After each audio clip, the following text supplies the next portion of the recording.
Hello friends, welcome back to my YouTube channel. दोस्तों, अगर आप एक सीएससी वाली हैं और आपने भी पीएमजी दिफा, ईफ्राम, आयुष्मान और ईसीआई और बहुत सारी अगर जो फरीफे हैं उनका जो पेमेंट आपका मारा गया है, आपका आईडी डिसेबल कर दिया गया है, आपको पेमेंट नहीं दिया गया है, आपको पेमेंट कम दिया गया है, तो उसी से रिलेटेड ये वीडियो है। दोस्तों, सीएससी की जो मनमानी है अब वो नहीं, हम लोग चलने नहीं देंगे। दोस्तों, बहुत सारे हमारे वेली बहुत से कमेंट्स किए हुए थे, उन्होंने अपनी समस्याएं करी और मुझे बहुत सारे, मैं आपको स्क्रीनशॉट भी शेयर करूंगा जिसमें वीएलयू ने सभी ऑल ओवर स्टेट से मेरे को कमेंट किया, वहां पे बताया कि हमारी बहुत सारी समस्याएं हैं, उनका कोई सोल्यूशन नहीं निकल रहा। तो बहुत सारे वीएलयू ने मिल करके एक यूनियन तैयार किया है जिसमें आपको, अभी आप थंबनेल में भी पढ़ के आए होंगे कि दिल्ली चलो अभियान एक चलाया गया है दोस्तों। तो 7 तारीख को आपको दिल्ली चलना है दोस्तों। तो उसी के बारे में ये वीडियो है और आपको मैं बताऊंगा आप घर बैठे भी आप हेल्प कर सकते हैं इस यूनियन की। किस तरीके से आपको, अगर आप नहीं जा सकते हैं तो आप इस यूनियन के साथ नहीं जुड़ पा रहे हैं, तो आप घर बैठे भी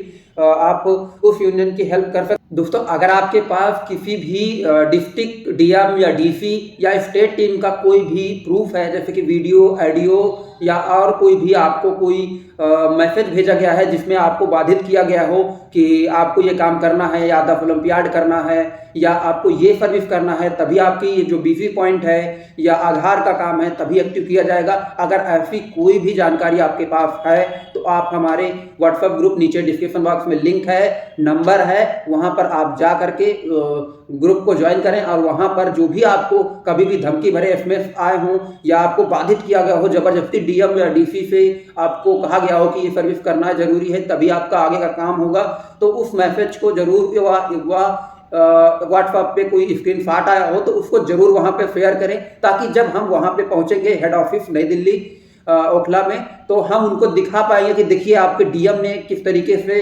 वीएलयू को परेशान कर रखा है। दोस्तों, इसी के बारे में फुल डिटेल्स में आपको मैं सारी चीजें बताऊंगा दोस्तों। तो दोस्तों, मेरा नाम है जतिन और आप देख रहे हैं सीएससी परिवार। तो दोस्तों, आपसे एक रिक्वेस्ट है दोस्तों, आप आज आप सब्सक्राइब भले ही ना करें, बस वीडियो को लास्ट तक देखिएगा और शेयर जरूर कीजिएगा, क्योंकि दोस्तों आज इस टॉपिक में हम वो चीजें क्लियर करेंगे जिससे कि हम सभी वीडियो का लाभ हो सकता है। और इसको शेयर जितना ज्यादा से ज्यादा हो जाए शेयर करें, ताकि नई दिल्ली ओखला जो हमारा जो हेड ऑफिस है वहां पर वेली पहुंच सके। तो ज्यादा से ज्यादा शेयर करें, सब्सक्राइब बिल्कुल भी मत करें, मैं आज आपसे बिल्कुल भी मत कहूंगा, आप केवल शेयर जरूर करें दोस्तों। तो दोस्तों देखिए, अभी बहुत सारे मेरे पास कमेंट्स आ रहे हैं। पहले तो अभी जो प्रोजेक्ट हमारा चल रहा था रनिंग पे, वो पीएमजी दिफा है, तो उस पर बहुत सारी वीडियो का कमेंट्स आ रहे थे। अभी मेरे पास एक कमेंट आया हुआ था, वो आपको पढ़ के बता रहा हूँ। सर, मेरा आईडी डिसेबल हो गया था बट ऑटोमेटिक इनेबल भी हो गया बट पेमेंट नहीं आया। देखिए, ये समस्या ज्यादातर वेली, कम से कम करीब 40% वेली की यही समस्या है कि मेरा आईडी डिसेबल हुआ, फिर इनेबल हुआ, उसके बाद पेमेंट भी नहीं दिया गया। मुझे ये नहीं समझ में आ रहा है ये क्या करना चाहते हैं इतनी जल्दी। पहले तो इन्होंने डिसेबल कर दिया बिना कुछ बताए, कुछ भी नहीं किया, कोई न्यूज लेटर नहीं डाला कि क्यों डिसेबल कर रहे हैं, क्या कारण है, क्या नहीं, कुछ नहीं कहा। इन्होंने आईडी डिसेबल कर दी, चलो डिसेबल कर दी, ठीक है। फिर इन्होंने आईडी इनेबल भी कर दी और उसका इनवॉइस भी जनरेट हो रहा है, उसके बाद भी पेमेंट नहीं दी। तो ये क्या मतलब, क्या है, क्या करना चाहती है सीएससी? हम लोग जो भी वेली हैं उनके साथ क्या खिलवाड़ कर रही है कि जो मर्जी आती वो अपने आप से कर देती है। 1000-2000 रुपए की पैसों की बात तो थोड़ी ना, यहाँ पे 40-50 हजार रुपए वेलियों के फंसे हुए हैं, तो उनको दर्द तो होगा ना, आप लोगों को दर्द हो रहा होगा। देखिए, दूसरा एक कमेंट आया है कि मेरी आईडी पर 50 ट्रांजेक्शन हो चुके हैं, 4 मंथ एक्टिव, मतलब ये 50 ट्रांजेक्शन कर चुके हैं और 4 महीना से एक्टिव भी है, और डिस्ट्रिक्ट मैनेजर को 12,000 रुपए भी दे चुके हैं। सोचिए, 12,000 रुपए देखिए। अब वो कह रहे हैं कि ऊपर से अप्रूवल बंद चल रहा है, अभी नहीं हो पाएगा। समझिए, डिस्ट्रिक्ट मैनेजर ने, ये आजाद नायक है, इन्होंने कमेंट किया हो मुझे, मतलब इनके पैसे भी गए, डिस्ट्रिक्ट मैनेजर भी खाता है, ऊपर स्टेट टीम भी खाती है। ये चीजें सभी को पता है, ये चीजें मुझे अक्सर वेली बताते रहते हैं और मुझे कमेंट्स भी आते रहते हैं, मैं पढ़ता रहता हूँ। तो मतलब ये लोग अपना सिस्टम सही नहीं कर रहे हैं, हम लोगों को बस दोष दे रहे हैं कि इनके जो डिस्ट्रिक्ट मैनेजर है, स्टेट टीम है। महाराष्ट्र में क्या हुआ साला, पूरा स्टेट टीम की ऐसी हो गई, पूरा स्टेट टीम ने ही तो सब कुछ करवाया, पूरा महाराष्ट्र में सभी जगह की आईडियां बंटवा दी। कौन किया? हम मानते हैं कि वेली गलत है, बट आप ही कहाँ के दूध के धुले हुए हो? जो आप लोगों ने करवाया है तब आप कहाँ थे? यहाँ एक दिन का, 1 महीने का काम नहीं, 1 साल से वहाँ पे आइडिया दूसरी जगह पे चल रही है। एक कहते हैं कि दूसरी जगह चलाओगे तो ये कर देंगे ब्लॉकर, चल ठीक है, वो जो जेन्युइन नहीं है उनका ब्लॉक कर दिया, ठीक है, उन्होंने गलत किया। मगर जो सही है, जो महाराष्ट्र के जो वेली सही है प्रेजेंट टाइम पे, उनका क्या, जो जिन्होंने अपने डिस्ट्रिक्ट में अपने ही जगह पे काम किया हुआ है उनका आईडी ब्लॉक किया, वो क्यों, उनका आईडी क्यों ब्लॉक किया, मैं ये पूछना चाहता हूँ। अरे 50 ट्रांजेक्शन करने के बाद भी इनका मतलब पैसे भी खा गए, उसके बाद आईडी अप्रूवल भी नहीं कर रहे हैं, तो मतलब क्या है ये सब।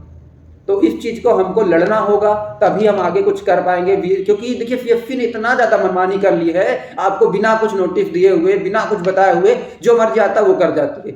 तो ये सारी बहुत सारी समस्याएं हैं। और देखिए सर, एमपी में टारगेट 0 हो गया है। मतलब देखिए मैं अब देख रहा हूँ पिछले करीब 2 से 3 महीने में कभी महाराष्ट्र का टारगेट 0 होता है, कभी बिहार का टारगेट 0 होता है, आ भी जाता है, कभी यूपी का टारगेट 0 होता है, कभी एमपी का टारगेट 0 होता है, 3-4 दिन तक 0 रहता है, फिर उसके बाद अपने आप आ जाता है। तो मतलब क्या, मतलब हम लोग चूतिया हैं, मतलब वहाँ कैंप में जाएं, फिर उसके बाद सब लोग एडमिशन कर रहे होते तब तक सारा टारगेट 0 हो जाता है। पता चला कि फिर जो गाँव वाले होते हैं जहाँ हमारा सेंटर होता है उनको फिर वापस करो। तो मतलब क्या क्या चाहते हो, मतलब आप गलती करो कोई दिक्कत नहीं है, हम गलती अगर कर दें तो हम लोग एकदम मतलब हमारा पैसा मार जाओगे, आप कुछ करो तो हमसे कोई मतलब नहीं, हम नहीं कुछ करेंगे। तो ये क्या मतलब क्या चाहते हो। अभी बिहार में यही हुआ कि टारगेट 0 हुआ, साफ साफ लिख के आ गया ऊपर, वो मेरे पास स्क्रीनशॉट भी है, साफ साफ ऊपर लिख के आ रहा है कि आपका टारगेट 0 हो गया है क्योंकि स्टेट का टारगेट कंप्लीट हो गया है। अब मैं 3-4 दिन बाद देखता हूँ वही टारगेट फिर बढ़ गया, फिर काम चलने लगा। तो मतलब आप लोग गलती करो, हमसे कोई मतलब नहीं है। अगर हम तनिक भी अगर गलती कर दें, स्टूडेंट को कुछ भी कर दें, तो मान लो हमारा मतलब वाट लगा दी जाएगी। तो इसका प्रूफ है मेरे पास। जवाबदारी सीएससी की तनिक भी नहीं होती है। अगर आप पूछ लोगे तो उसमें कमेंट्स में उल्टा सीधा ही जवाब आपको आएगा, मतलब कुछ भी बोल देंगे, माता पिता कैंडिडेट के नाम से मैं बस मतलब पेमेंट कितना कटा उससे कोई मतलब नहीं, हमने क्या किया उससे कोई मतलब नहीं।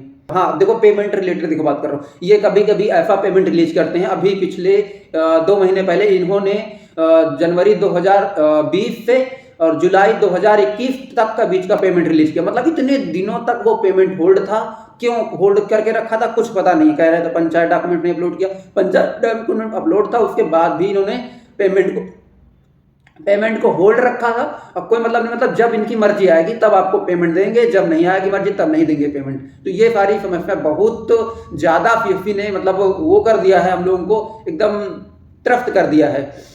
और देखिए एक और कमेंट आया है कि ऐसी बात नहीं है, मेरी आईडी में कोई प्रॉब्लम नहीं है फिर भी डिसेबल हो गई है, यहाँ तक कि मैं ट्रेनिंग भी 2 मंथ कंटिन्यू दिए हूँ और 700+ स्टूडेंट उसी ग्राम पंचायत के हैं। अब देखिए ये व्यक्ति जेन्युइन है और इन्होंने ये बताया भी कि मतलब जो ट्रेनिंग है उसी ग्राम पंचायत में रजिस्ट्रेशन भी किया, ये बिहार के हैं और 700+ कैंडिडेटों को उन्होंने रजिस्ट्रेशन किया, इससे पहले इनको पेमेंट मिला भी है, उसके बावजूद भी इनका आईडी डिसेबल हो गया।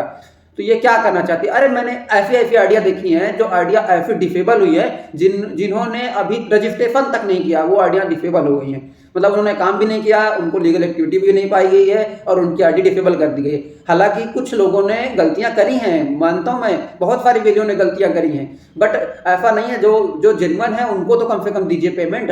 और अब कह रहे हैं वेरिफिकेशन करेंगे, हाँ मानते हैं आप वेरिफिकेशन करेंगे, बट कब करेंगे। अभी मैंने देखा बीच में आईडी डिसेबल करके फिर एक्टिव कर दी गई और उसमें जब जवाब मांगा गया तो बोले कि वेरिफिकेशन हो चुका, आपकी आईडी एक्टिव कर दी गई। मतलब ना तो डीएम को पता चला ना किसी को पता चला और वेरिफिकेशन भी कंप्लीट हो गया और अब उनकी आईडी भी एक्टिव हो गई। तो ये क्या ही बताएं। अब ईसीआई का पेमेंट ही ले लो, ईसीआई का पेमेंट करीब 70% पेमेंट आया, अभी कोई कुछ भी किसी की कोई जवाबदारी नहीं बनती कि मतलब उनका पेमेंट कब आएगा, किससे आएगा, कुछ भी किसी ने कुछ नहीं बताया।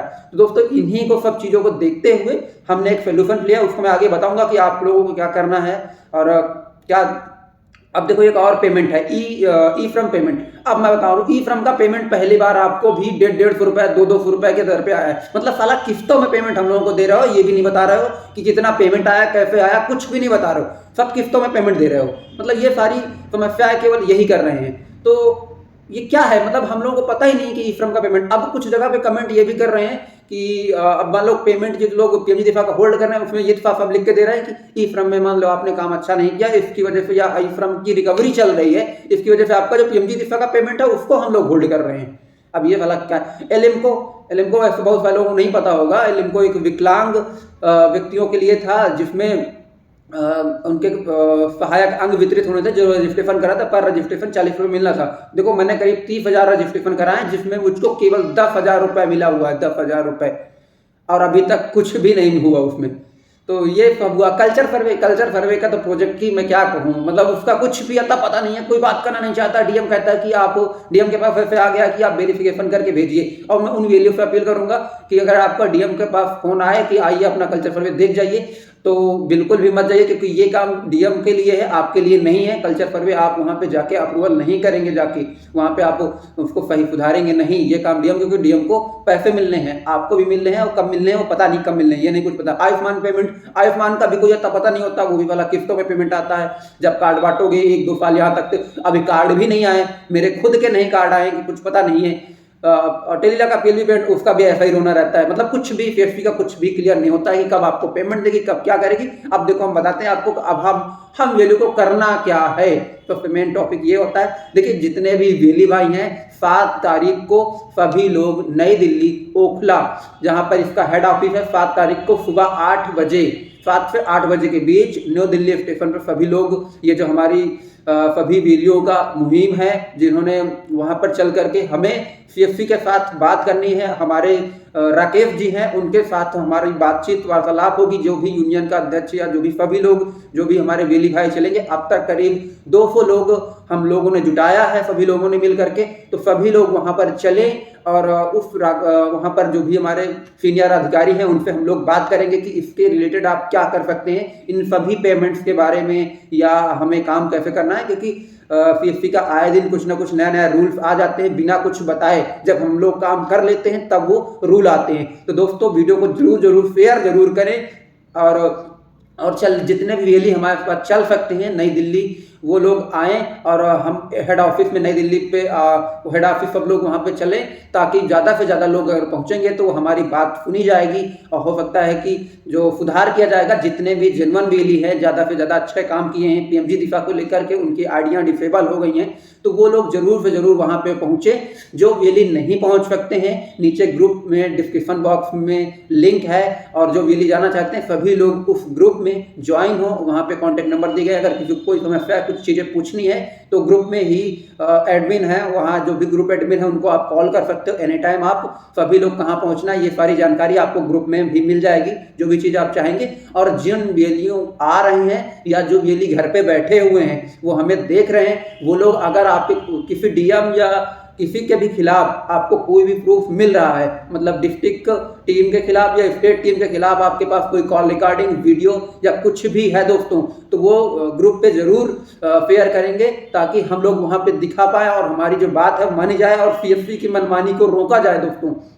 तो दोस्तों यही अपडेट था। सभी लोग 7 तारीख को सुबह करीब 8 बजे नई दिल्ली रेलवे स्टेशन पे, या आप डायरेक्ट हेड ऑफिस पर आप हमारे साथ आएँ, और इस मोर्चे को आगे बढ़ाते हैं, और हम लोग सीएससी के साथ मिल करके कम्युनिकेशन करेंगे, ताकि ज़्यादा से ज़्यादा अच्छा काम सीएससी से करवाया जा सके, और अपनी आरडीज है या और जो पेमेंट है उसको रिलीज करवाया जाए दोस्तों।